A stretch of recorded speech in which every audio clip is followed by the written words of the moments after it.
Artinya begini, ketiga oknum ini apakah bisa bekerja bersama-sama? Bisa nggak?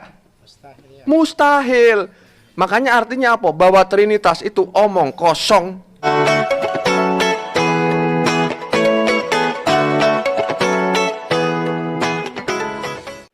Shalom saudaraku, salam damai sejahtera di dalam kasih Kristus. Berjumpa lagi dengan saya, Didi Juli. Kita akan belajar berapologetika bersama-sama di channel ini. Dalam kesempatan kali ini saya mau menanggapi video dari seorang mualaf. Beliau bernama Pak Agustan. Jadi beliau ini mantan pendeta juga katanya.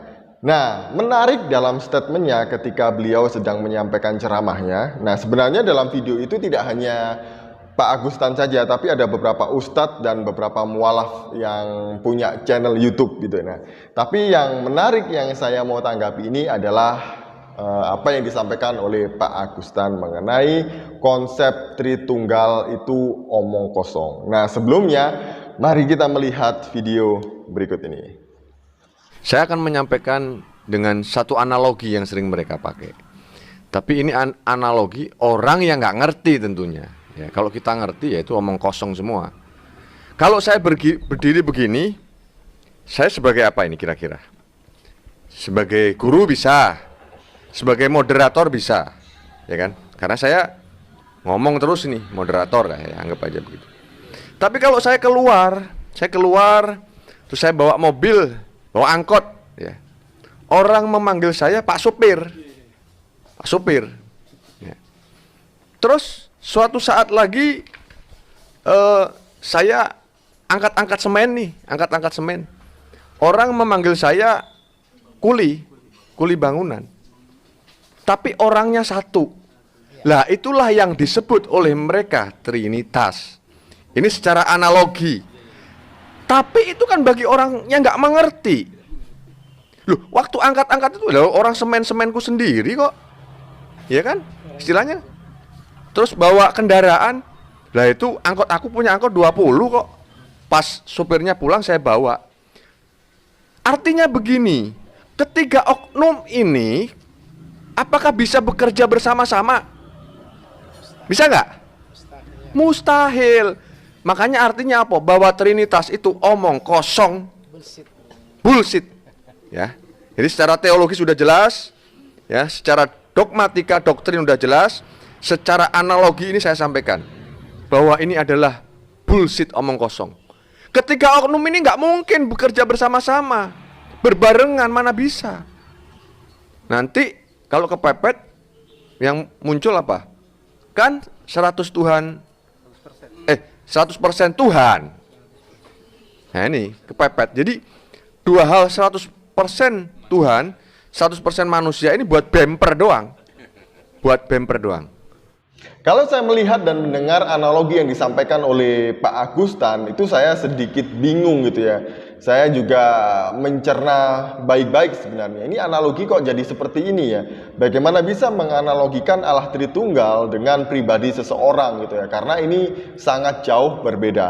Allah dengan manusia, ciptaan, itu tidak bisa disamakan. Nah, analogi yang benar itu adalah Allah yang esa itu punya firman. Nah, firman inilah yang nusul menjadi manusia yang disebut Yesus. Jadi firman yang menjadi manusia inilah yang disebut Yesus. Kemudian Allah yang esa itu juga punya roh. Dan roh inilah yang disebut dengan Roh Kudus yang diberikan kepada setiap orang yang percaya kepadanya. Jadi seperti ini ya, ketiganya ini adalah satu kesatuan yang tidak bisa terpisahkan. Nah, saya setuju dengan apa yang dikatakan oleh Pak Bambang Nursena bahwa Allah Tritunggal itu bukan mengenai jumlah itu ya, tapi kebagaimanaan Allah yang esa dalam pekerjaannya, dia menampakkan dirinya menjadi tiga pribadi. Jadi Allah yang esa punya tiga pribadi tadi itu, yaitu Allah, Firman, dan juga Rohnya. Nah, kalau beliau tadi mengatakan bahwa mana mungkin Allah itu bisa, atau pribadi itu bisa melakukan pekerjaan dalam satu waktu yang bersamaan gitu ya. Ya kalau itu Pak Agustan, saya percaya bahwa itu tidak mungkin. Tapi bagaimana kita bisa membatasi Allah yang maha kuasa itu. Allah yang maha kuasa bisa melakukan pekerjaan apa saja dalam waktu bersamaan, tidak dibatasi oleh ciptaannya. Sama seperti ketika seseorang mengatakan, kalau Allah hadir di tempat ini, mungkinkah Allah hadir di Jakarta, di Amerika, Filipina, dan Belanda? Mungkinkah? Mungkin, karena Allah maha hadir dan Allah tidak dapat dibatasi oleh ruang dan waktu. Jadi begitu juga dengan kemahakuasaan Allah yang bisa melakukan pekerjaan yang dalam satu waktu sekaligus, meskipun itu pekerjaannya berbeda, karena Allah. Kalau tidak bisa, yaitu bukan Allah. Dan kemudian beliau tadi itu juga mengatakan bahwa nanti kalau kepepet mentok-mentoknya ya 100% manusia, 100% Tuhan gitu. Itu hanya bemper saja menurut beliau. Nah, gini loh ya, mengenai 100% manusia dan 100% Tuhan, kan tadi sudah saya jelaskan bahwa Allah yang esa punya 3 pribadi. Nah, Allah Firman yang menjadi manusia yaitu Yesus Kristus. Jadi, Firman menjadi manusia itu pasti 100% insani atau manusia karena dia menjadi daging, jadi hidup sebagaimana manusia yang hidup. Kemudian dia 100% Allah, 100% ilahi karena dia berasal dari Allah. Nah, apanya yang menjadi bemper? Dan inilah Yesus Kristus itu yang dia adalah 100% ilahi, 100% insani. Itu nggak bisa ditolak, itu adalah fakta yang sebenarnya yang tertulis di dalam Alkitab kami. Jadi seperti itulah yang benar ya mengenai Allah Tritunggal yang omong kosong ya.